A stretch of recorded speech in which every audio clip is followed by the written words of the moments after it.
Dino Kosakio here with thegarf.com. I'm here with Chris Schlesinger. Crazy Chris. Crazy Chris Schlesinger. Easy to remember. Of Belmore Kickboxing in Belmore, New York.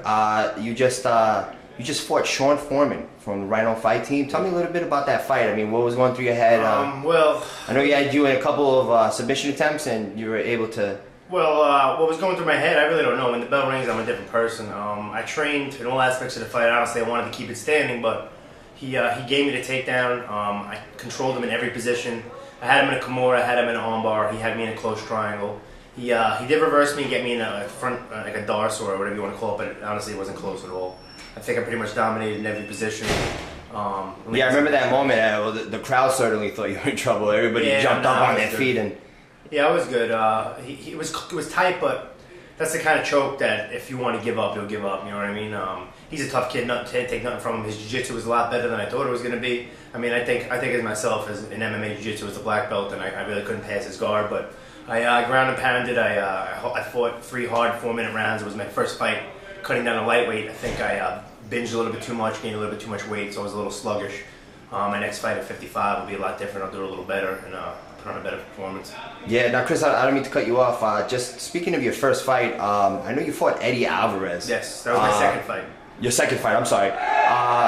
Real quick, just tell me a little bit about that. I mean, did you know that he was going to go on to be, arguably one of the top 5 lightweights in the world? To be honest, I had a feeling that if I would get it down, I would submit him.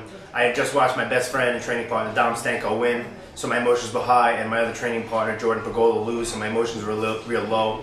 So it was like an emotional roller coaster, and I really thought I could just shoot in, and I shot in from a little bit too far away, and he needed me to knock me out, and the rest is history. I mean, since then I've learned a lot. I mean, Eddie is amazing. I'd love to fight him again one day, but he's a top 5 in the world. I got a long way before I get a shot at him. So you do think he's a top 5 fighter in the world? Top 5 lightweight, rather. Definitely. Definitely, right? Yeah, I agree. Tell me your thoughts again. Going into the fight, I know you're trying to keep it standing. Obviously, that didn't play out.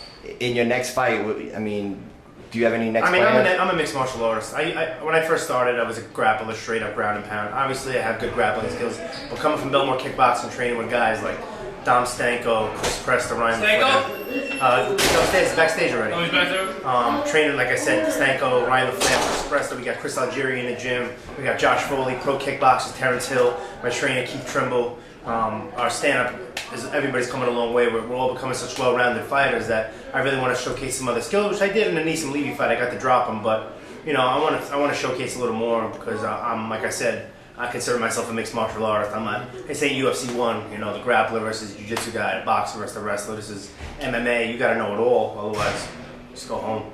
Yeah, definitely. All right, Chris. Well, thank you very much for taking the time to talk to me, and we look forward to seeing you fight again. Full contact fighter, Gamma O, Lifetime Chimneys, Knockout Athletics. Everybody, my trainer, Keith Trimble, conditioning coach, Spiro Vlandis, wrestling coach, Kenny Millais, and all the guys at Belmore Kickboxing. They couldn't have done without you. Thank you. Awesome. Thanks again. Thank you. We'll see you fight soon. Hell yeah.